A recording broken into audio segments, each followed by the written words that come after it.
Hey Toneser, again, man, I apologize for not getting this to you sooner, but I wanted to talk to you a little bit about downward rotation. I mean, when we think about rotation, we usually think about this pressure, right? Coming out this way, doing it like in a top roll, but we don't think about when we have to do it with our wrist bent.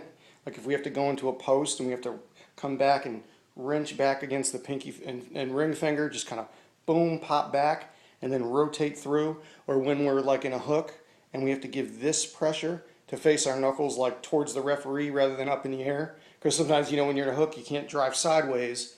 It's a lot easier to do if you can turn your knuckles down to come sideways, to use that, you know, to use that natural side pressure. So, you know, you want to train it like, I'll always take I love the nylon handles. I'll take a handle like this one, like this, just a regular nylon handle, and I'll position it, I'll make sure I get this on video, like this.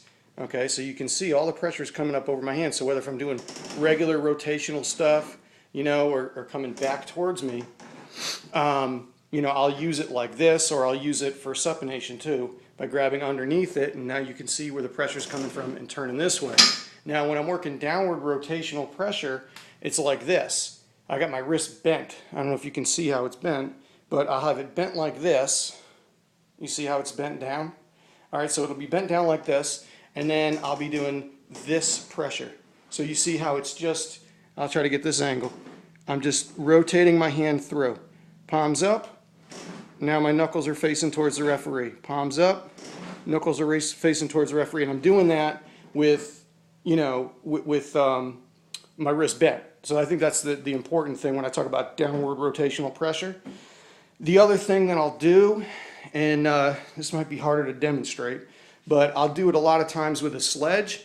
I'll take the sledgehammer and I'll just, I don't know if I can do this from the bottom right now, and I'll bend my wrist just like this. See how my wrist is bent? And I'll turn my palm up like this. Actually, you know, I guess it's turned back a little bit, and then come all the way through with the sledge like that. Or I'll come back this way, like tilt it towards where my opponent would be, and come back like that, and just back like that. You know, sledgehammers put a lot of torque on your wrist. What you can do is you can use a half of a dumbbell, you know, like if you take something like one of these, like, you know, obviously the other end's cut off of this so that I could use it as like a blob. But if you take it and you put it over your leg like this with your wrist bent, and then you can rotate through it with your wrist bent and then up. So rotate through with your wrist bent and up, like that.